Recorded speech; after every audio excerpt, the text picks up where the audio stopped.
नमस्कार, स्वागत है आप सभी का। आज से हम लोग नए प्लेटफॉर्म की एक शुरुआत कर रहे हैं जिसका नाम है डिकोड एग्जाम डिफेंस। तो आप समझ गए होंगे कि ये प्लेटफॉर्म किस लिए बनाया गया है। ऑल इंडिया लेवल पर आप लोग जानते हैं बहुत सारे डिफेंस एग्जाम्स होते हैं जिनके माध्यम से आप आर्मी में, नेवी में, एयरफोर्स में जाते हैं। इसके अलावा बहुत सारी पैरामिलिट्री फोर्सेज हैं, उनके लिए भी एग्ज़ाम्स होते हैं। जितने भी ऑल इंडिया लेवल के डिफेंस एग्ज़ाम होते हैं उनको एक जगह पर उनकी तैयारी कराने के लिए और अच्छे से अच्छा गाइडेंस देने के लिए डिकोड एग्ज़ाम की तरफ से ये प्लेटफॉर्म स्टार्ट किया गया है। यहाँ पर हम सारी डिफेंस एग्ज़ाम्स की विधिवत तैयारी करेंगे। तो आप लोगों में से जो लोग भी जो है डिफेंस एग्ज़ाम की तैयारी करते हैं या आपके परिवार में आप जो भी ऐसे लोग हैं जो डिफेंस एग्ज़ाम्स की तैयारी करते हैं या करना चाहते हैं, उनको प्रॉपर गाइडेंस की ज़रूरत है, तो उनको इस चैनल से जोड़िए, खुद भी जुड़िए और इसके लिंक को वीडियो के आप शेयर करिए अपने दोस्तों के साथ, जिससे जो है अधिक से अधिक संख्या में यहाँ पर लोग जुड़ सकें। और आप लोग का उत्साह देखकर ही जो भी हमारे चैनल पर एक्सपर्ट टीचर्स डिफेंस एग्जाम्स के विभिन्न सब्जेक्ट्स के आएंगे वो अच्छे से जो है डिफेंस एग्जाम्स के बारे में आपको तैयारी कराएंगे।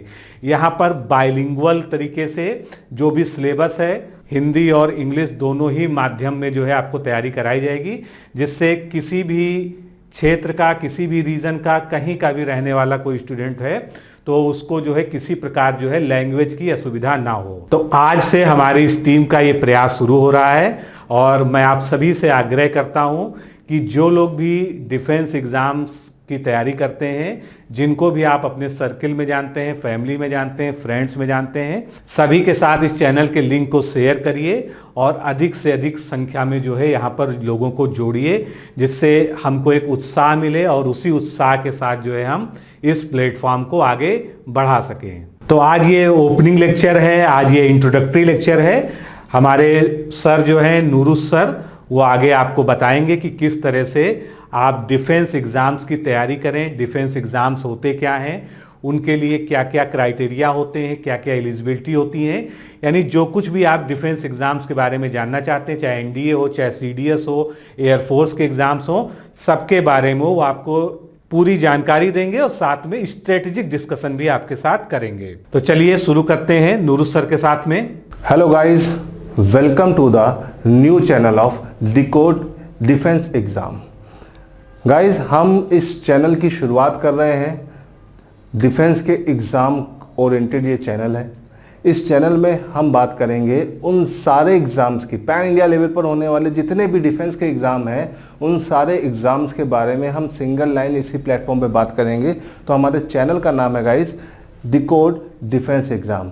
इस चैनल के थ्रू आपको इंडिया में जितने भी डिफेंस के बड़े बड़े एग्ज़ाम होते हैं, रिटन एग्ज़ाम होते हैं, उन सब की जानकारी दी जाएगी और उनके बारे में हम एक वीडियो बनाएंगे और आपको बताएंगे कि किस तरीके से आप उसकी तैयारी कर सकते हैं। और हम हमेशा कुछ ना कुछ नया जो भी अपडेट होगा वो सब आपको देते रहेंगे और कुछ नया इसमें करने का प्रयास करेंगे गाइस।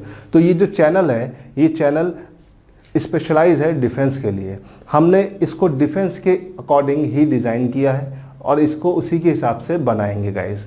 मैं हूं नूरुस सलाम और मैं आपका अपने इस चैनल पर स्वागत करता हूं। Welcome to the decode exam defence section. Guys, अगर हम बात करते हैं तो जितने भी बच्चे डिफेंस की तैयारी कर रहे होते हैं उनके पास एक बड़ी प्रॉब्लम होती है कि डिफेंस का सबसे बड़ा ड्रॉबैक होता है, इसमें एज लिमिट होती है और बच्चों को सही जानकारी सही एज पे ना मिलने के कारण उनका सिलेक्शन यहाँ पर काफ़ी रुकता है। तो गाइस, सबसे पहली चीज़ तो हमें ये बात करनी है कि आज हम बात करेंगे डिफेंस की तैयारी कैसे करें। डिफेंस की जो मूलभूत जानकारियाँ हैं उसको आज हम इस वीडियो में डिस्कस करेंगे। साथ ही साथ इन सब चीज़ों को भी देखेंगे कि आने वाले वीडियो में इनकी सारी स्ट्रैटेजीज और प्रीवियस ईयर में जो भी एग्ज़ाम चल रहा है उसके पैटर्न और पेपर को डिस्कस करेंगे। ठीक है गाइस, तो चलिए हम शुरू करते हैं डिफेंस की तैयारी कैसे करें। ठीक है, how to prepare for the defence exam. Defence के जो एग्ज़ाम होते हैं वो कौन कौन से होते हैं और उनके क्या क्या क्राइटेरियाज होते हैं, हम आज इसके बारे में बात करेंगे। अगर हम गाइस बात करते हैं किसके बारे में, डिफेंस, तो डिफेंस एक एक्स्ट्रा सेक्शन है जिसमें बहुत सारे तरीके होते हैं डिफेंस में जाने के, लेकिन जो ज़्यादातर बच्चे जिस एरिया से एंटर करना चाहते हैं उस एरिया के बारे में आज हम ज़्यादा बात करेंगे। ठीक है गाइस, तो अगर हम बात करते हैं डिफेंस सेक्शन के बारे में, तो गाइस डिफेंस में हमारे पास 2 लेवल पर आपकी एंट्री आसानी से होती है, रिटन टेस्ट के थ्रू होती है और अच्छी पोस्टिंग मिलती है। एक होता है आपका 10+2, है ना, मतलब 12th पास करने के बाद, और दूसरा होता है 10+2+3, दैट मीन्स ग्रेजुएशन के बाद। तो 2 तरह का क्राइटेरिया होता है आपका डिफेंस में जाने का। एक क्राइटेरिया क्या होता है गाइज, कि आप 12वीं पास करने के बाद वहां पर जाए, है ना, वहां पर आपको 2 एग्जाम दे सकते हैं। पहला एग्जाम होता है NDA, that means national defence academy, national defence academy का एग्जाम होता है, और दूसरा होता है एयरफोर्स। ठीक है, और उसके बाद मान लीजिए कि इसकी एक फिक्स एज होती है 18 और 19 साल के बीच में, है ना, तो यह 21 साल तक भी होती है एयरफोर्स की। तो इनको एज क्रॉस करने के बाद बच्चों का एटम यहाँ पर ख़त्म हो जाता है, तो बच्चे इस एग्ज़ाम की तैयारी कर सकते हैं। ये एग्ज़ाम होता है 10+2+3, that mean after the graduation. ठीक है, ग्रेजुएट होने के बाद आप ये एग्ज़ाम दे सकते हैं। यहाँ पर गाइस 2 बड़े एग्ज़ाम हैं, उन 2 बड़े एग्ज़ाम के नाम है, नंबर 1 पे CDS, that means combined defence services, और FCAD, air force common aptitude test. तो गाइज ये 4 एग्ज़ाम मुख्य हैं जो पैन इंडिया लेवल पर होते हैं। साल में 2 बार इनका नोटिफिकेशन आता है ना गाइज। तो चलिए हम आज बात करेंगे, पहला हमारा जो वीडियो होगा वो 10+2 के स्टूडेंट्स के लिए होगा। वो स्टूडेंट्स जो 10+2 कर चुके हैं और डिफेंस की तैयारी करना चाहते हैं, तो उनके लिए क्या क्या अपॉर्चुनिटीज़ और क्या क्या एरियाज़ हैं और किस तरीके से आप इसमें फिट बैठेंगे और क्या क्या ज़रूरी चीज़ें हैं इस एग्ज़ाम के लिए, उसको बात करते हैं। तो गाइस शुरुआत करते हैं हम अपने पहले सेक्शन से। ठीक है, पहला सेक्शन है national defence academy. National defence academy India का टॉप मोस्ट एग्जाम है ऑफिसर बनने के लिए। आर्मी में ऑफिसर बनने के लिए ये वो एग्ज़ाम है जो हर बच्चा देना चाहता है। यहाँ पर जो आपकी पहली पोस्टिंग होती है वो लेफ्टिनेंट के फॉर्म में होती है ना गाइस। नेशनल डिफेंस एकेडमी, इसको कंडक्ट कराता है इंडिया की सबसे बड़ी संस्था यूपीएससी। यूपीएससी इस एग्ज़ाम को कंडक्ट कराती है और हर साल इसका एग्ज़ाम होता है 2 बार। इस साल कोरोना महामारी के कारण, ठीक है, ड्यू टू कोरोना पेंडेमिक, हमारे पास ये एग्ज़ाम NDA 1 नहीं हुआ और ये हो गया है पोस्टपोन, और ये पोस्टपोन होके होगा 2 के साथ। तो गाइज आजकल NDA 2 का नोटिस आया हुआ है, तो उस नोटिस को हम आज एनालिसिस करेंगे, थोड़ा बहुत उसकी जानकारी लेंगे, देखेंगे कि क्या क्या सिलेबस है और किस तरीके से आप इसकी तैयारी कर सकते हो। किसकी? NDA की। गाइज अगर हम NDA की बात करते हैं तो देखो NDA में होता क्या है। NDA में हमारे पास पहले तो आपका एक रिटन टेस्ट होता है, ठीक है। रिटन टेस्ट के बाद अगला स्टेप गाइस जो आपका होता है, रिटन क्वालिफाई करने के बाद आपका SSB होता है। SSB के बाद अगर आप उसे क्वालिफाई कर जाते हो तो फिर आपका ग्रेजुएशन होता है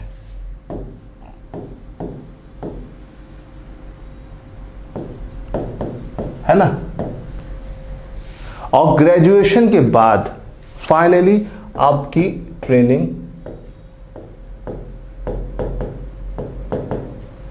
और गाइस ट्रेनिंग के बाद फाइनली आप बन जाते हैं एक ऑफिसर, लेफ्टिनेंट।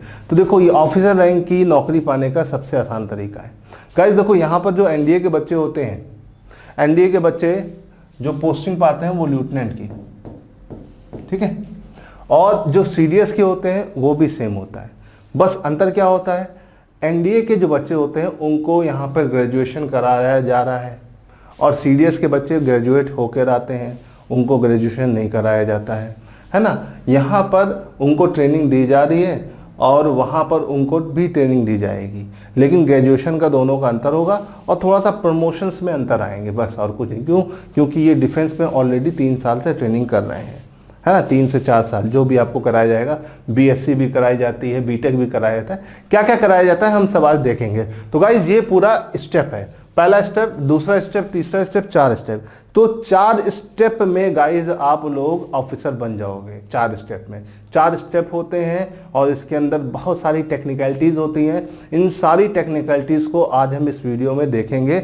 वीडियो पूरा ज़रूर देखिएगा और ध्यान से देखिएगा, ठीक गाइस। जब हम बात करते हैं डिफेंस की, तो देखिए अभी इसका जो नया नोटिस आया है एनडीए 2 का, उसमें आपका जो लास्ट डेट है वो है 6 जुलाई। तो गाइस जिसने से फॉर्म नहीं भरा है फटाफट फॉर्म भर दीजिए और जल्दी से अपने सेंटर को सिलेक्ट कर लीजिए, है ना। और ये नोटिस जो आया था वो 16/6/2020 को आया था और सितंबर में इसका एग्जाम भी दे दिया गया है, कैलेंडर भी जारी हो चुका है। तो अब बचे हैं बहुत ही कम दिन और क्रैश कोर्स और रणनीति बनाने के लिए तैयार हो जाइए, ठीक है गाइस। आप इस सारी चीज़ें यूपीएससी की वेबसाइट पे जाकर पता कर सकते हैं, वहाँ पर पूरी डिटेल आपको मिलेगी गाइस, है ना। तो ये तो नोटिस के बारे में हमने बात कर लिया। अब नोटिस जो एनडीए 2 का है उसके अंदर क्या क्या चीज़ें हैं, ठीक है। देखो लास्ट डेट फॉर सबमिशन दिया हुआ है, ठीक है। सपोज करिए कि आप रिटर्न आप एप्लीकेशन को विड्रॉल कराना चाहते हो, मतलब आप नहीं चाहते हो कि हम आगे से दें, तो उसकी डेट भी दे दी गई है। उसकी डेट है, ठीक है, 13 से 19 जुलाई, ठीक है। आप चाहे तो इसको विड्रॉल करा सकते हो, हटा सकते हो, अपना नाम वापस ले सकते हो। और गाइस एडमिट कार्ड जो भी एलिजिबल कैंडिडेट होंगे उनका 15 दिन पहले आ जाएगा, ठीक है, ठीक। वेबसाइट पर ई एडमिट कार्ड होगा, वहां से आपको डाउनलोड करना होगा। तो कई सारे बच्चे जो ये जानते नहीं उनके लिए ये बहुत ही महत्वपूर्ण जानकारी है। चलिए अब गाइज जो वैकेंसीज हैं उनका, इस बार की जो एनडीए 2 की वैकेंसीज हैं उस वैकेंसीज का देखो कोर्स नंबर जो है आपका एनडीए का 146 है, 146 कोर्स है, ठीक है। कोर्स नंबर क्या है गाइज 146 और 108 है इंडियन नेवल एकेडमी का, ठीक है। और जो कि शुरू होगा 2 जुलाई 2021 से, है ना। और अगर देखा जाए तो यहाँ पर कुल जो पोस्टें हैं या जो जो एंट्री है एडमिशन की वो 413 है। 413 में 370 to include 208 for army, 42 for and 120 for air force, including 28 ground duties।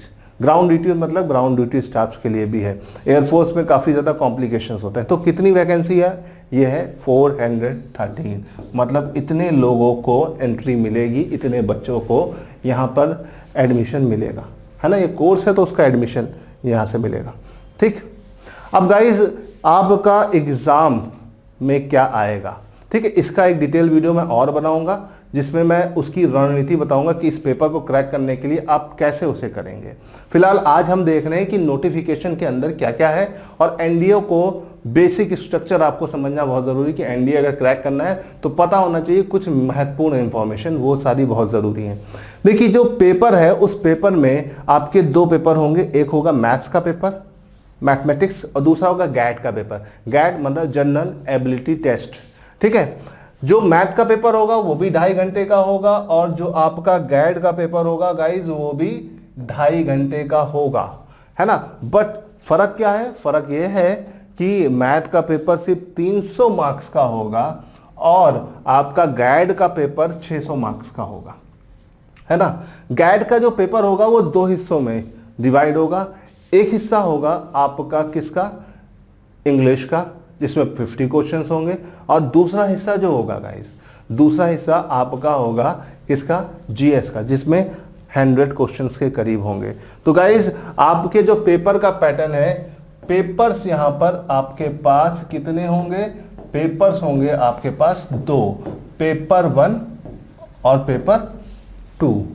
Guys paper 1 जो होगा उसका पेपर होगा मैथ्स का, है ना। 120 क्वेश्चंस आएंगे, 300 मार्क्स का, इसे याद रखिएगा, ठीक। 120 क्वेश्चन 300 मार्क्स। और पेपर 2 जो होगा वो गैट का होगा, ठीक है। इसमें 2 एरिया में डिवाइडेशन है, एक इंग्लिश का एरिया, ठीक, 50 क्वेश्चंस, ठीक है, 200 मार्क्स। और दूसरा होगा आपका जनरल स्टडीज का एरिया। जनरल स्टडीज में 100 क्वेश्चन होंगे, ठीक है। कैसे क्या डिवाइडेशन है वो हम सब डिस्कस करेंगे, और ये कुल मिलाकर आपका 400 मार्क्स का होगा। तो गाइज ये आपका एक क्राइटेरिया है, इस क्राइटेरिया को थोड़ा सा ध्यान रखिएगा, है ना। जो लोग पहली बार एनडीए दे रहे हैं उनके लिए बहुत ही महत्वपूर्ण चीज़ है। तो आपका कुल जो पेपर होगा वो 900 नंबर का होगा। फिर स्टेज 2 मतलब एसएसबी टेस्ट और इंटरव्यू वो आपका 900 नंबर का होगा। तो कुल मिलाकर 1800 नंबर का आपका पूरा एग्जाम है। Total exam is of 1800 marks, ठीक। तो गाइज ये आपका बेसिक क्राइटेरिया है। अब देखो सिलेबस क्या है। सिलेबस जो मेंशन है आपके पास, पेपर नंबर 1 300 नंबर का पेपर होगा मैथ का, कोड क्या है 1। तो ये पेपर पे अगर बात करते हैं गाइज, तो इसके अंदर कई सारे हिस्से हैं, 8 सेक्शन हैं। तो उनमें से सबसे पहला सेक्शन जो आपके पास है वो आता है अलजेब्रा। अलजेब्रा का बेसिक कोर्स आपके सामने है। सर जो मैथ के होंगे वो आपको डिटेल में सब बताएंगे और इसकी स्ट्रैटेजी से लेकर एक एक चीज़ बताएंगे, है ना। गाइज यहाँ पर आपको एक एक सेक्शन का स्पेशलाइज्ड व्यक्ति मिलेगा जो आपको इसमें गाइड करेगा, मोटिवेट करेगा और बताएगा क्या सही है क्या गलत है। तो पहला सेक्शन है अलजेब्रा।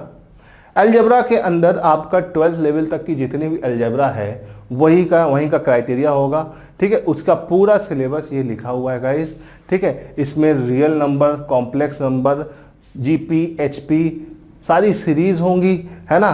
बायनोमियल थ्योरम से लेकर क्वाड्रेटिक इक्वेशन तक सबके easy to moderate to difficult level के क्वेश्चंस पूछे जाते हैं। दूसरा एरिया जो यहाँ पर है, दूसरा सेक्शन जो है वो है आपका मैट्रिक्स एंड डिटर्मिनेंट्स, ठीक है। आप लोगों ने इसे 11th 12th के लेवल में पढ़ा होगा। तो वही बेसिक कॉन्सेप्ट मैट्रिक्स का और डिटर्मिनेंट्स का यहाँ पर पूछा जाता है, ठीक है। तीसरी यूनिट जो यहाँ पर आती है वो है आपकी ट्रिग्नोमेट्री। काफ़ी इंपॉर्टेंट यूनिट है, एग्जाम ओरिएंटेड है, बहुत ज़्यादा पूछी जाती है और ये अच्छा खासा सेक्शन कवर करती है आपका पेपर में, है ना। उसके बाद अगला वाला चौथी यूनिट जो है वो analytical geometry, 2D and 3D, 2 dimension and 3 dimension geometry, ठीक है। ये पूरा सिलेबस जो है चौथी यूनिट का सिलेबस जो ज्योमेट्री का है ये बहुत इंपॉर्टेंट है, ठीक। यहाँ पर बच्चे काफ़ी कंफ्यूज होते हैं, बहुत अच्छे तरीके से सर आपको बताएंगे और एक एक चीज़ बहुत अच्छे से समझाएंगे, ठीक है। फिर आएगा आपका डिफरेंशियल कैलकुलस, 5वीं यूनिट है गाइस, डिफरेंशियल कैलकुलस, ठीक है। आपने डिफरेंशिएशन और इंटीग्रेशन 11th 12th की क्लास में पढ़ा होगा और काफ़ी अच्छे से कुछ बच्चों का कमांड होगा। तो उसी का ही थोड़ा सा एडवांस वर्जन होता है, ज़्यादातर इजी ही होता है, बस आपको तरीके पता हो। तो अगर आपको तरीके पता है तो आप इसको कर ले जाओगे गाइस। डिफरेंशियल कैलकुलस काफ़ी बड़ा एरिया है, डिफरेंशियल, और अगला पार्ट है integral calculus and DE, differential equation. ये काफ़ी इंपॉर्टेंट एरिया है गाइस, इसके बगैर आप कुछ नहीं कर सकते, है ना। जिस लड़के को ये आती है वो मैथ का पेपर क्वालिफाई कर जाता है, इसे याद रखिएगा, ठीक। तो ये पूरा इसका पैटर्न है, ठीक। हमारे पास अगला सेक्शन जो आता है वेक्टर अलजेब्रा का, ठीक। थोड़ा सा कम इंपॉर्टेंट है, बच्चे इंटरेस्ट भी नहीं दिखाते हैं और काफ़ी ज़्यादा बच्चे इससे दूर भागते हैं और एग्जाम में इससे क्वेश्चन भी कम आते हैं गाइस, है ना। इसके बाद आपका आता है स्टैटिक्स एंड प्रोबेबिलिटी, काफ़ी इंपॉर्टेंट एरिया है। कभी इसके क्वेश्चन बहुत भर जाते हैं पेपर में, पेपर पलटता है, पेपर में थोड़ा सा डिफिकल्ट करना हो तो इसके क्वेश्चन बढ़ जाते हैं। जैसे अगर आप देखेंगे तो 2018 के पेपर में इस तरह के क्वेश्चंस आपको मिलेंगे, 19 के पेपर में मिलेंगे, है ना। तो दो चीज़ों पर काफ़ी ज़्यादा चीज़ें चलती हैं, इंटीग्रल कैलकुलस और डी डिफरेंशियल इक्वेशन, और दूसरा ये दोनों स्विच करते रहते हैं, कभी ये ज़्यादा तो कभी वो ज़्यादा। तो गाइज ये आपकी मेन 8 यूनिट्स हैं, ठीक है, मैथ की। मैथ को कैसे पढ़ना है, क्या पढ़ना है, ये सब हम डिटेल में स्ट्रैटेजी वीडियो में बताएंगे और किस पार्ट से कितने क्वेश्चंस बनते हैं, साल पिछले सालों का जो हमारा एनालिटिकल एनालिसिस होगा वो सब हम आपको बताएंगे। ये पहला वीडियो सिर्फ आपको वो जानकारी दे रहा है कि एनडीए या डिफेंस की तैयारी के लिए क्या क्या चीज़ें ज़रूरी हैं और क्या क्या क्राइटेरियाज होते हैं। ठीक है गाइस, पेपर 2 आता है आपका गैट का पेपर। इसमें 2 हिस्से होते हैं। पहला हिस्सा गाइस आपका होता है कौन सा? पहला हिस्सा है आपका इंग्लिश का। इंग्लिश जनरल इंग्लिश का पैटर्न है। ठीक है, आपका ग्रामर और वोकैबुलरी कॉम्प्रहेंशन को चेक करने के लिए होता है। ठीक है, जिसने भी इंग्लिश ठीक ठाक तरीके से पढ़ रखी है, 50 क्वेश्चंस आते हैं इजी टू मॉडरेट लेवल के। कभी कभी वोकैबुलरी डिफिकल्ट हो जाती है, लेकिन बाकी पेपर अच्छा रहता है। तो गाइस बहुत ज़्यादा कॉम्प्लिकेटेड नहीं है ये एरिया। ठीक है, तो ये आपका इंग्लिश का पैटर्न हो गया। 200 क्वेश्चन, 200 नंबर का होता है 50 क्वेश्चन, 50 क्वेश्चंस। ठीक है गाइस, तो इंग्लिश के बाद हम बढ़ते हैं अपने अगले एरिया पर, जीएस के। ये एरिया पर मैं आपको काफ़ी सारी चीज़ें बताऊंगा, क्योंकि जो एरिया मेरे पास है वो यही वाला एरिया है। कौन सा? आपका जीएस। गाइस जब हम गैट के 100 क्वेश्चंस की बात करते हैं तो 100 में से जो क्वेश्चन का क्राइटेरिया होता है उसमें मेजर पार्ट कवर होता है फिजिक्स और ज्योग्राफी से। ठीक है, तो फिजिक्स आप लोगों ने पढ़ी है। 11-12 की जो पूरी फिजिक्स होती है उसी का ही यहाँ पर इजी फॉर्म में पूछा जाता है। यहाँ पे कॉन्सेप्ट पूछे जाते हैं। आप लोगों ने डेरिवेशन पे ज़्यादा फोकस किया होगा, कॉन्सेप्ट पर कम 11-12 में। लेकिन जो एमसीक्यूज क्वेश्चंस होते हैं उनमें बड़े बड़े कॉन्सेप्ट ही पूछे जाते हैं, है ना। जो छोटी छोटी चीज़ें आप वहाँ पर छोड़ देते थे वही सब यहाँ पे पूछी जाएंगी। ठीक है, यहाँ पे फिजिक्स का पूरा सिलेबस कवर है। ठीक है, हमने इसे एक सेपरेट वीडियो में पूरा डिस्कस करेंगे कि इसकी स्ट्रैटेजी कैसे तैयार करें गैट के सेकंड पार्ट की, है ना। तो उसकी वीडियो हम जल्दी लॉन्च करेंगे गाइस। लगे रहिए, हमारे चैनल से जुड़े रहिए। दूसरा पार्ट है केमिस्ट्री। ठीक है, केमिस्ट्री के लगभग 15% क्वेश्चन आते हैं। दैट मीन्स 15 क्वेश्चन तक पूछे जाते हैं। ज्योग्राफी के 25 क्वेश्चन, सॉरी आपका फिजिक्स के 25 क्वेश्चन होते हैं। ठीक है, और केमिस्ट्री के लगभग 12 से 15 क्वेश्चन के बीच वेरी करता है। ठीक है, इसमें फिजिकल और chemical change, element, mixture, symbol, formulas, ठीक है, property of air and water. ठीक, इसके अलावा जो बेसिक हमारी गैसेस हैं, that means hydrogen, oxygen, nitrogen, ठीक है, कार्बन डाइऑक्साइड और इनका ऑक्सीडेशन रिडक्शन। ठीक है, इसके अलावा एसिड, बेस और सॉल्ट, इन पर जो बेसिक क्वेश्चंस बनते हैं वो। और हाँ, मोस्ट इंपॉर्टेंट फर्टिलाइजर बहुत ज़्यादा यूज़ होता है आजकल, मतलब एग्जाम में। आजकल तो हम ऑर्गेनिक फार्मिंग की तरफ ज़्यादा बढ़ रहे हैं, बट फर्टिलाइजर पर काफ़ी ज़्यादा फोकस किया जा रहा है। ठीक है, बाकी डेली लाइफ में यूज़ होने वाली जो केमिस्ट्री है उसका यूज़, दैट मीन्स जो आपकी डेली लाइफ में आप सोप वगैरह, glass, ink, paper, cement, paint, ठीक है, और गन पाउडर, माचिस, बेसिक चीज़ें, है ना। इसके अलावा जो आपका फिजिकल केमिस्ट्री का कुछ हिस्सा है ना। तो यहाँ पर जो ओवरऑल देखा जाए तो केमिस्ट्री गाइज आपको ज़्यादा नहीं पढ़नी है। केमिस्ट्री बहुत ही लिमिटेड क्राइटेरिया में पढ़नी है, इजी गोइंग है। सब चीज़ें बताऊंगा, प्रीवियस ईयर क्वेश्चंस के साथ हम डिस्कस करेंगे। ठीक है, तो चलिए गाइज यहाँ से आगे बढ़ते हैं और देखते हैं अगला पार्ट। अगला पार्ट है आपका जनरल साइंस, दैट मीन्स इसे हम बायो बोल सकते हैं। इसमें क्या है, आपका बहुत ही लिमिटेड है।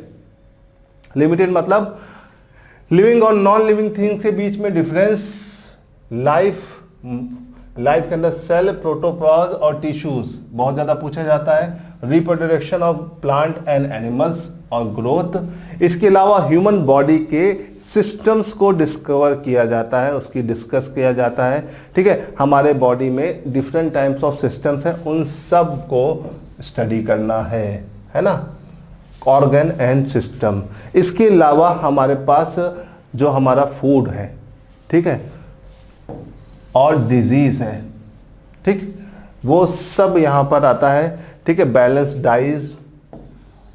ठीक, सोलर सिस्टम, देखो सोलर सिस्टम यहां पे मेंशन किया गया है बिकॉज ये एनसीईआरटी सीबीएसई बोर्ड का जो सिलेबस होता है 11-12 का, वही पूरा सिलेबस यहां पर फिट किया गया है। तो इसीलिए आपका सोलर सिस्टम को इसमें जोड़ दिया गया है, क्योंकि सोलर सिस्टम एस्ट्रोफिजिक्स का हिस्सा होता है ना, और उसको आप जनरल साइंस में यूज़ कर सकते हो। वैसे तो वो ज्योग्राफी में भी आएगा और यहाँ पर भी आएगा। तो देखो कॉम्बो है आपके पास, ज्योग्राफी का कुछ हिस्सा यहाँ पर भी कवर हो रहा है। तो गाइज ये सेक्शन है, ये पूरा ABC मिलके 50 क्वेश्चन बनाते हैं, है ना। देखो यहाँ से 10 क्वेश्चन बनेंगे, कितने, लगभग 10 से 11, है ना। केमिस्ट्री से 12 से 15 क्वेश्चन या 16 क्वेश्चन, फिजिक्स में 22 से 25 क्वेश्चन के बीच होते हैं, ठीक है, आउट ऑफ 100। तो ये ओवरऑल वेटेज जो है साइंस का, ठीक है, फिजिक्स केमिस्ट्री और बायो का 50 क्वेश्चन का है, ठीक।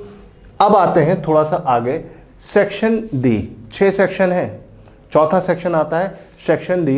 तो ये जो सेक्शन है इसमें हिस्ट्री और पॉलिटी मतलब सिविक्स जो बोलते हैं, उसका एक कॉम्बिनेशन होता है ना। यहाँ पे मेजर पार्ट, ये पूरा सेक्शन जो है 20% का कवरिंग है, लगभग 18 से 20 क्वेश्चन को ये कवर करता है। इसमें देखो आपकी इंडियन हिस्ट्री मतलब इंडिया की जो इतिहास है, भारत का जो इतिहास है, वो 3 हिस्सों में डिवाइड है गाइस। तो वो तीनों हिस्सों को यहाँ पर पूछा जाएगा, ठीक है। इसके अलावा वर्ल्ड हिस्ट्री को भी यहाँ पर डिस्कस करना है, ठीक है, ये भी पूछा जाएगा। और वर्ल्ड हिस्ट्री में, मॉडर्न वर्ल्ड हिस्ट्री में French revolution, industrial revolution, Russian revolution, society क्या है, यूएन क्या है, पंचशील क्या है, मतलब उस टाइम की जो पॉलिटिक्स थी उसको भी पूछा जा रहा है, ठीक है। और देखो यहाँ पर कहीं पर भी सिविक्स मेंशन नहीं है, इंडियन नेशनल मूवमेंट पे ज़्यादा जोर दिया गया है। लेकिन अगर आप ध्यान से देखोगे तो देखो यहाँ पर ये लिखा हुआ है elementary study of Indian constitution, ठीक है। तो भारत के संविधान का एक मूलभूत सिद्धांत आपको पता होना चाहिए, तो वो यहाँ पर आपका सिविक्स भी इन्वॉल्व हो गया। बहुत से बच्चों को कन्फ्यूजन होता है कि सर पॉलिटी तो आती नहीं है, मेंशन ही नहीं है कहीं। तो गाइज अगर ध्यान से सिलेबस को पढ़ोगे तो यहाँ पर लिखा है elementary study of Indian constitution, तो ये एलिमेंट्री स्टडी भी एग्जाम में आती है। तो बेसिक फॉर्म में कॉन्स्टिट्यूशन आता है। इसके अलावा देखो जो भी मूवमेंट हुए हैं, पॉलिटिकल मूवमेंट, वो सब यहाँ पर है। तो इन सब चीज़ों को हमें डिस्कस करना है, देखना है, ठीक है, और जानना है, ठीक। सिलेबस को जल्दी से हम डिस्कस करते हुए आगे बढ़ते हैं, क्योंकि इसको डिटेल वीडियो मैंने आगे बनाऊंगा, तो उसमें मैं आपको सब बताऊंगा गाइस। ज्योग्राफी, ठीक है, 20 क्वेश्चन तक, 18 से 20 क्वेश्चन यहाँ पर भी कवर होते हैं। इसका वेटेज है अपने आप में अपना अलग। ज्योग्राफी की जब हम बात करते हैं गाइस, तो ज्योग्राफी में आपका 2 पार्ट होता है, फिजिकल ज्योग्राफी और ह्यूमन ज्योग्राफी। इन्हीं को मिलाकर आपके पेपर में सारी चीज़ें बनती हैं। बहुत इजी है, आसानी से आपको सब समझ में आएगा। एक एक चीज़ को मैं एकदम अच्छे से बताऊंगा और आपकी प्रैक्टिस हो जाएगी गाइस, आपको कोई भी दिक्कत नहीं होने वाली, ठीक है। लैटिट्यूड लॉन्गिट्यूड से लेकर अर्थ का बेसिक शेप, साइज, ठीक है, concept of time, international date line, movement of earth, origin of earth, classification, weathering, topography, सारी चीज़ें, है ना। साथ ही साथ इंडियन ज्योग्राफी का भी यहाँ पर अच्छा खासा महत्व है, ठीक है। तो यहाँ पर ज्योग्राफी को हम 2 हिसाब से पढ़ेंगे। पहला फिजिकल और ह्यूमन ज्योग्राफी एक जनरल फॉर्म में, फिर उसी को हम फिट करेंगे इंडिया के ऊपर। जब इंडिया के ऊपर फिट करेंगे तो सारी चीज़ें इंडिया के अकॉर्डिंग देखेंगे, ठीक। तो उन सब चीज़ों को यहाँ पर डिस्कस करेंगे। तो गाइज हम धीरे धीरे एक एक सेक्शंस को कंप्लीट करके डिस्कस करते हुए चलेंगे। स्ट्रैटेजीज में हम चीज़ों को देखेंगे। और फिर आता है 10% का करंट इवेंट, है ना। ये करंट अफेयर्स आप बोल सकते हैं कि करंट अफेयर्स के पार्ट पे यहाँ पे कवर होता है। ये लगभग 10 क्वेश्चन तक होता है ना। इसमें क्या होता है, जो भी इंडिया में मेन इवेंट हो रहे होते हैं उनके बारे में, ठीक है। कल्चरल और स्पोर्ट एक्टिविटीज़, साथ ही साथ डिफेंस एक्टिविटीज़ पर भी काफ़ी ध्यान दिया जाता है गाइस। डिफेंस एक्टिविटीज़ पूछी बहुत जाती है, और जब ये पूछी जाती है तो इससे लगातार क्वेश्चंस काफ़ी वैरायटीज़ में बनते हैं, तो इसे ध्यान रखिएगा। तो गाइस ये तो हो गया सिलेबस का एक जनरल एनालिसिस मैंने आपको बता दिया है। इसको हम डिटेल में देखेंगे आगे के वीडियोस में। ये एक बेसिक क्राइटेरिया है वेटेज का, ABCDEF 6 सेक्शन है हमारे जीएस में, और सबका वेटेज इन्होंने दे दिया है। मतलब फिजिक्स का 25%, मतलब 100 क्वेश्चन में 25 क्वेश्चन से ज़्यादा नहीं पूछा जाएगा। केमिस्ट्री में 15 क्वेश्चन, ठीक है। जनरल साइंस में 10, ये आपका 20, ठीक है। ये हिस्ट्री और सिविक्स, ये ज्योग्राफी, और लास्ट वाला सेक्शन जो है 10। तो ये वेटेज यहाँ पे मेंशन कर दिया है यूपीएससी ने, मैं अपनी तरफ से कुछ नहीं बोल रहा हूँ। और प्रीवियस ईयर पेपर्स का जब हम एनालिसिस करेंगे तो वहाँ पर आपको सब एकदम समझ में आ जाएगा गाइस। है ना। तो गाइज ये तो बात हो गई किसके बारे में कि हमारा क्या सिस्टम है। ठीक, अब जब आप रिटन क्वालिफाई कर जाओगे, रिटन की कट ऑफ जो है 400 नंबर तक अगर आप लाते हो, 400 से 430 के बीच में, तो आप एसएसबी का कॉल आपको 100% आएगा, है ना। अब जब ये रिटन एग्जाम क्वालिफाई होता है तो आपको आता है इंटेलिजेंस एंड पर्सनैलिटी टेस्ट। अब जो ये टेस्ट होता है ये 2 स्टेज में होता है, स्टेज 1 है ना, स्टेज 1 और स्टेज 2। ठीक है, जो स्टेज 1 क्लियर करता है वही स्टेज 2 की तरफ जाता है ना। 5 दिन का ये एसएसबी इंटरव्यू होता है। ठीक, स्टेज 1 में क्या होता है, स्टेज 1 पहला दिन, ये दिन कहलाता है स्क्रीनिंग का दिन, है ना, आप स्क्रीन इन होते हो। इसमें क्या होता है, इसमें आपका जो होता है, इस टेस्ट का जो नाम है ऑफिसर इंटेलिजेंस रेटिंग, OIR। ठीक है, टेस्ट, इसमें क्या होता है, आपको एक पिक्चर दी जाती है और उस पिक्चर के अकॉर्डिंग आपको एक कहानी बनानी होती है, और अगर आपने उसका डिस्क्रिप्शन उनके अकॉर्डिंग दिया, ठीक है, तो क्या होगा, आप शॉर्ट लिस्ट हो जाओगे और ये टेस्ट आपका पास हो जाएगा। ठीक है, वहाँ की भाषा में इसको बोलते हैं स्क्रीन इन। आप स्क्रीन इन हो जाओगे, पहला दिन आपका निकल जाएगा। जो लोग इसको नहीं क्वालिफाई कर रहे थे वो कहलाते हैं स्क्रीन आउट। स्क्रीन आउट होकर वो पहले दिन से बाहर हो जाते हैं। और जो स्क्रीन इन होता है तो वो अगले 4 दिन के लिए क्या होता है, इंटरव्यू, ग्रुप टास्क, है ना, और साइकोलॉजिकल टेस्ट और कॉन्फ्रेंस में रहता है। ठीक है, मतलब कॉन्फ्रेंस, मतलब अगर स्क्रीन इन होते हो तो फिर कॉन्फ्रेंस इन आखिरी स्टेज है, या तो बच्चा कॉन्फ्रेंस आउट होगा या फिर क्या होगा, वो क्वालिफाई कर जाएगा। ठीक है, तो इसमें ये पूरा होता है। इसको हम डिटेल में आगे के वीडियोस में जब आपका रिटर्न हो जाएगा तो वहाँ पर हम इसके बारे में भी बात करेंगे कि किस तरीके से इंटरव्यू, ग्रुप टेस्ट और इनको क्लियर करने के क्या क्या क्राइटेरियाज और स्ट्रैटेजीज होनी चाहिए। चलिए गाइस, जो आपका पर्सनालिटी टेस्ट होता है, बोर्ड आप अलग अलग मिलता है आपको, बोर्ड जो होते हैं, ठीक है, अलग अलग बोर्ड आपको रिकमेंड होता है, आपका अलग अलग बोर्ड आपको मिलेगा। The personality test of the candidate assessed by the 3 different accessories. ठीक है, जो पर्सनालिटी टेस्ट है वो 3 बेस पर होता है, interviewing officer, group testing officer और एक साइकोलॉजिस्ट होता है। 3 लोग का पैनल होता है। ये आपको यहाँ पर जज करते हैं और यहीं पर वो आपको नंबर अलॉट करते हैं। ठीक है गाइस, चलिए अब यहाँ से आगे बढ़ते हैं। तो देखिए गाइस, ये हमने देख लिया कि मेन चीज़ें क्या थी।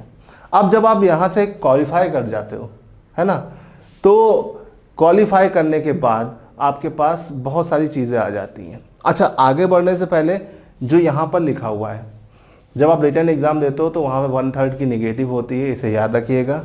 ठीक है, रिटन एग्ज़ाम में कुछ प्रिकॉशंस लेनी पड़ती है। ब्लैक बॉल पेन आपको लेके जाना होता है, ब्लू बॉल पेन से काम नहीं होता है। नेगेटिव मार्किंग भी है 1/3। इसके अलावा ब्लू बॉल पेन का इस्तेमाल करना है आपको। ठीक है, जब OMR भरिएगा तो सही से भरिएगा, रोल नंबर भरिएगा तो सही से भरिएगा। काफ़ी बच्चे इसे गलत करते हैं, जिसकी वजह से क्या होता है, वो इसमें गड़बड़ कर देते हैं। जैसे आपका नंबर है 081276, तो आप 0 को नहीं लिखते हो, यहाँ से शुरू कर देते हो 8 से, तो यहाँ पे आखिरी का एक कॉलम का नहीं होता है। तो हमेशा याद रखिए, जितने कॉलम होंगे आपका रोल नंबर भी उतने का ही होगा। अगर नहीं है तो आगे उतने ही 0 लगा लीजिएगा जितने कॉलम शॉर्ट पड़ रहे हैं। ठीक है गाइस, तो इसे याद रखिएगा, ये मैच जरूर करिएगा। यहाँ भी बच्चे हमेशा गड़बड़ करते हैं, जल्दबाजी में क्या करते हैं, इधर लग देते हैं। मान लो 3 ही नंबर फिल हुए, बाकी की 3 खाली है, तो वो उनको ड्रॉबैक होता है। कभी कभी इसमें कॉपी भी नहीं चेक होती है। ठीक है, आपकी टेस्ट सीरीज जो होगी, जो बुकलेट नंबर होगा ABCD, आपको अच्छे से गोले काले करने होते हैं। गोले काले करने का सही प्रोसीजर बच्चों को नहीं पता होता है। ये पूरा गोला होता है, उसे आपको एकदम बढ़िया तरीके से काला करना होता है, ये याद रखिए, है ना, इस तरीके से। ये नहीं कि उसमें आधे गोले छोड़ दो। और जो विषय होगा उसमें कोड होता है 01, 02, है ना, 2 पेपर हैं तो पहला पेपर 01 मैथ, 02 पेरो गैट का, तो 02 कोड सही से डालिएगा। कई सारी गलतियां बच्चे करते हैं तो मैं उसको अभी बता रहा हूं ताकि आप ये गलतियां मत करिएगा गाइस। ठीक है, ठीक, रोल नंबर का जो OMR है वो अच्छे से भरिएगा। ठीक है, ऐसा मत करिएगा कि एक ही लाइन में 2 गोले काले कर दिए, कॉपी रिजेक्ट हो जाएगी। ये गलत कर दिया तो आप 100% रिजेक्ट, क्योंकि रोल नंबर से ही आपकी सर्चिंग होती है। रोल नंबर गलत तो आप बाहर चले जाओगे। तो रोल नंबर को सावधानी से भरिएगा, ठीक है।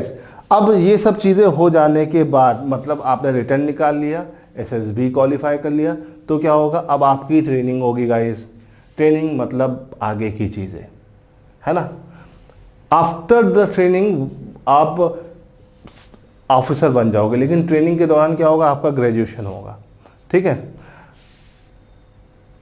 सबके लिए फर्स्ट 2.5 ईयर्स सबके लिए कॉमन होता है, लेकिन उसके बाद सब अपनी अपनी विंग्स में डिवाइड हो जाते हैं, आर्मी, नवल और एयरफोर्स, ठीक है। आर्मी वालों को BSc कंप्यूटर या BA करवाया जाता है, और नवल, कैडेट और एयरफोर्स वालों को बीटेक या BSc computer according to their requirement, इनको आगे ग्रेजुएशन करवाया जाता है। मतलब आप 10+2 होते हो तो आपको ग्रेजुएशन कराया जाएगा, ठीक है। पूरी 4 साल की आपका ग्रेजुएशन चलेगा, ठीक। इस ग्रेजुएशन के दौरान आपको अलग अलग ट्रेनिंग एकेडमी भेजा जाएगा। कौन कौन सी ट्रेनिंग एकेडमी है, ये अक्सर पेपर में भी आ जाता है। तो देखो, ट्रेनिंग एकेडमी जो है, ठीक है, IMA, Indian military academy Dehradun, सुना ही होगा, बहुत बच्चों का यहाँ पर जाने का ख्वाब होता है, ठीक है। दूसरी, naval cadet of to Indian naval academy Ezhimala, ठीक है। फिर आता है air force candidate ground duty non technical air force Hyderabad, और air force cadet ground duty technical Bengaluru. तो गाइज आपका 4 अलग अलग सेंटर्स होते हैं, 4 अलग अलग एरियाज होते हैं इंडिया में, 4 अलग अलग पॉइंट्स पर आपकी ट्रेनिंग होती है, ठीक है। जिस भी स्ट्रीम को आप सिलेक्ट करोगे या जिसमें भी आप सिलेक्ट होगे, उसमें आपका अलग अलग कॉलेज है। IMA देहरादून, ठीक है, एयरफोर्स, ठीक है, आपका एक हैदराबाद, दूसरा बेंगलुरु, ठीक है, नवल का अजहिमा, ठीक है। इसे याद रखिएगा। ये आपके अलग अलग एरियाज हैं, जो आप आफ्टर सिलेक्शन कहाँ जाओगे ये पता होना चाहिए, ठीक है। IMA का जो कैंडिडेट होता है वो जेंटल कैंडिडेट कहलाता है, क्योंकि ये ही सबसे बड़ा एरिया होता है, यहीं पर सबसे ज़्यादा बच्चे जाना चाहते हैं, देहरादून, ठीक है, इसीलिए इसे जेंटलमैन कैंडिडेट कहा जाता है, ठीक है। और ये आपका फ्यूचर सिक्योर करने का सबसे ईजी तरीका है। एक बार सिलेक्ट हो गए तो लाइफ बन जाती है, और एक बार यहाँ से बाहर निकलोगे तो हमेशा या तो बन के निकलोगे या तो बिगड़ गए। अगर आपने ये ट्रेनिंग पूरी कर ली तो हमेशा आप आगे रहोगे, और ट्रेनिंग नहीं पूरी करी तो कहीं ना कहीं से आप दोबारा आर्मी में आने की पॉसिबिलिटीज़ बहुत ही कम रखते हो, ठीक है। गाइज, नवल कैंडिडेट, ठीक है, इनको बीटेक कराया जाता है, और JNU से इनके डिग्री का कंप्लीशन होता है ना, इसे याद रखिएगा, ठीक। इसके अलावा अगर हम बात करते हैं एयरफोर्स, तो एयरफोर्स जो होता है इसमें काफ़ी ज़्यादा टेक्निकलिटीज़ देखी जाती है, क्योंकि ग्राउंड स्टाफ में तो आप आसानी से जा सकते हो, लेकिन जो फ्लाइंग कैडेट होता है उसके लिए आपको फिटनेस, फिजिकल फिटनेस रखनी बहुत ज़रूरी है, और फिजिकल फिटनेस मेंटेन रखना बहुत ज़रूरी है।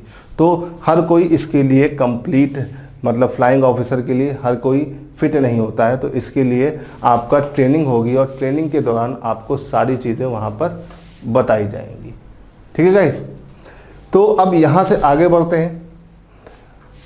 फाइनली आपके प्रमोशंस कैसे होंगे, ठीक है। प्रमोशन देखो, आर्मी का लेफ्टिनेंट से शुरू होता है, captain, major, lieutenant colonel, colonel, brigadier, major general, lieutenant general, और आखिरी में जनरल। सबसे ऊपर रैंक पर जाओगे जनरल, ठीक है। क्या मिनिमम रिक्वायरमेंट है यहाँ पर लिखी हुई है।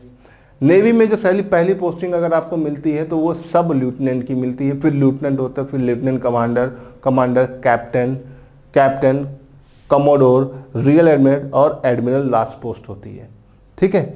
इसी तरह से एयरफोर्स की गाइस, एयरफोर्स में आप जो पहली पोस्टिंग पाते हो या पहली ज्वाइनिंग होती है तो किस पोस्ट पर होती है, फ्लाइंग ऑफिसर। और कहाँ पर रिटायरमेंट हो सकता है, एयर चीफ मार्शल, है ना। ज़रूरी नहीं है, बहुत से लोग एयर कमांडेंट तक ही रह पाते हैं, है ना। कुछ लोग ग्रुप कैप्टन पे ही रिटायरमेंट ले लेते हैं। तो ये स्टार्टिंग स्टेज और ये एंडिंग स्टेज, तो आपको ये पता होना चाहिए कि कहाँ पर आप शुरू कर रहे हो, कहाँ पर ख़त्म कर रहे हो, है ना, क्या क्राइटेरिया है। जब तक आपको आपका लक्ष्य नहीं पता होगा तब तक आप उसको अचीव नहीं कर सकते हो। तो लक्ष्य मैंने दिखा दिया कि आप कहाँ तक जा सकते हो गाइस, कहाँ तक जाओगे, कहाँ से कितना सिलेक्शन पाओगे, ये अब आपके ऊपर है। ठीक है, मैंने आपको एक इंट्रोडक्शन दे दिया। ठीक है, जो आपका डिफेंस में आना चाहते हैं उनको ये क्लियर होना चाहिए कि वो किस तरीके से डिफेंस को क्वालिफाई कर सकते हैं। ठीक है, डिफेंस का सबसे बड़े एग्ज़ाम में से एक है एनडीए। ठीक है, एनडीए मतलब 10+2 के बाद सबसे बड़ा एग्ज़ाम यही है ऑफिसर बनने के लिए। पे स्केल से लेकर हर एक चीज़ आपको ऑफिसर की मिलेगी, और जैसे ही आप पहला प्रमोशन पाते हो तो आप से ज़्यादा सैलरी कोई नहीं उठाएगा। साथ ही साथ देश की रक्षा करना और एक प्राइड जिसको चाहिए, उसके लिए ये नौकरी बहुत ही बढ़िया है। ठीक है, इसमें आप अपने देश की सेवा भी कर रहे हो, और देश की सेवा करने के साथ साथ गाइज आपको वो चीज़ भी मिल रही है जिसकी आपको सबसे ज़्यादा ज़रूरत होती है। तो गाइज अगर आप लोग तैयारी कर रहे हैं एनडीए की या डिफेंस एग्ज़ाम की, तो तैयार हो जाइए। हम इस चैनल के थ्रू आपको एक नए जर्नी पर लेके जाएंगे, जहां पर आपको एक एक चीज़ को समझाया जाएगा, बताया जाएगा, और ये हमारा नया इनिशिएटिव है। ठीक है, तो वीडियो को लाइक और शेयर करते रहिएगा गाइज। अब देखिए, ये तो पहला एग्ज़ाम हो गया एनडीए, हमने एनडीए को डिस्कस कर लिया गाइज। एनडीए के बाद जो 10+2 पर दूसरा एग्ज़ाम होता है वो होता है एयरफोर्स, है ना। एनडीए की जो एज होती है वो 16.5 से 19.5 होती है। ठीक है, एनडीए की जो एज होती है वो कितनी होती है, 16.5 से 19.5, है ना। लेकिन जो एयरफोर्स होता है, पहली चीज़ तो इसकी रैंक एनडीए से कम होती है। ठीक, प्लस इसकी एज जो है 18 से 21 के बीच होती है। ठीक है, एयरफोर्स दो तरह के ग्रुप में डिवाइड होता है, air force group X, group Y. Group X जो होता है ना गाइज, वो होता है टेक्निकल एंट्री, मतलब टेक्निकल स्टूडेंट्स इसके लिए जाते हैं। ठीक है, जैसे एनडीए में आप अगर ग्रेजुएट आप 10+2 किए हुए पीसीएम से तो आप भर सकते हो, है ना, या आप 10+2 करे हुए हो तब भी आप भर सकते हो, बट आपको उसका पेपर निकालना आना चाहिए। लेकिन यहाँ पे क्या होता है, एक्स और वाई ग्रुप में आपका क्राइटेरिया एकदम अलग है। यहाँ पर एक टेक्निकल एंट्री, एक नॉन टेक्निकल है। ठीक है, टेक्निकल वालों का अलग क्राइटेरिया है, नॉन टेक्निकल वालों का क्राइटेरिया अलग है। चलिए देखते हैं और उसको समझते हैं। ठीक है, पहली चीज़ एज हमने देख लिया 18 से 21।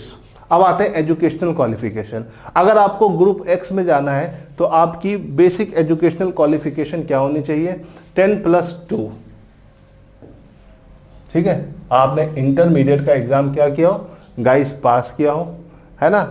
50% मार्क्स इंग्लिश में आने चाहिए। ठीक है, ये याद रखिएगा, इंग्लिश में 50% मार्क्स होना चाहिए। ठीक, या फिर आप डिप्लोमा होल्डर हैं तब भी आप कर सकते हैं। ठीक है, जैसे आपने इंजीनियरिंग का डिप्लोमा ले रखा है, ठीक है, तब भी, और पास 3 ईयर इंजीनियरिंग डिप्लोमा, तो वो लोग इसके लिए अप्लाई कर सकते हैं। ठीक, तो ग्रुप एक्स का ये बेसिक है, 10+2 विद टेक्निकल स्ट्रीम। ठीक है, मैथ, फिजिक्स और इंग्लिश आपके पास सब्जेक्ट होना चाहिए। अगर ये नहीं है तो आपके पास इंजीनियरिंग का कोई डिप्लोमा होना चाहिए। ठीक है, तो आप एक्स के लिए एलिजिबल हो। ठीक है, वाई के लिए जो होते हैं, वाई के लिए एनी स्ट्रीम का जो 10+2 का स्टूडेंट होता है ना, चाहे वो आर्ट का हो, कॉमर्स का हो, साइंस के अलावा, तो वो इसको भर सकता है। बस उसके पास इंग्लिश में 50% मार्क्स हो 12th में, है ना, और 50% ओवरऑल हो। ठीक, और इसी तरह से मेडिकल असिस्टेंट ट्रेड के लिए भी वाई में होता है, तो इसके लिए वो स्टूडेंट भर सकते हैं जिनके पास 10+2 में फिजिक्स, केमिस्ट्री, बायोलॉजी और इंग्लिश रहा हो, है ना, तो वो भर सकते हैं। उनका ओवरऑल एग्रीगेट 50% हो और इंग्लिश में 50% नंबर हो। तो गाइस, जो कौन कौन एक्स और वाई भर सकता है, क्या क्या एजुकेशनल क्वालिफिकेशन है, ये मैंने बता दिया। 12th होना मस्ट है। ठीक है, एक्स के लिए जो है आपका फिजिक्स और मैथ, इंग्लिश 50% मार्क्स के साथ इंग्लिश में अलग से 50% होने चाहिए, तब आप यहाँ पर एलिजिबल हो। और वाई के लिए कहीं किसी भी बोर्ड से ग्रेजुएट हो, लेकिन कम से कम आपके पास 50% नंबर हो और इंग्लिश में इंडिविजुअल 50 नंबर हो या 50% नंबर हो, ठीक है, 100 में से 50 नंबर हो। और अगर आप मेडिकल असिस्टेंट ट्रेड के लिए आते हो, ये हर बार नहीं होता है, कुछ जगह पर होता है, तो यहाँ पर बायो, मैथ के अलावा बायो वाले जो स्टूडेंट होते हैं वो इसको भर सकते हैं और इसके लिए जा सकते हैं, ठीक है, ये कॉमन होता है, ठीक है। इसमें से मैथ स्ट्रीम के होते हैं, इसमें बायो स्ट्रीम के होते हैं। तो गाइस क्लियर है। अब आगे बढ़ते हैं, ठीक।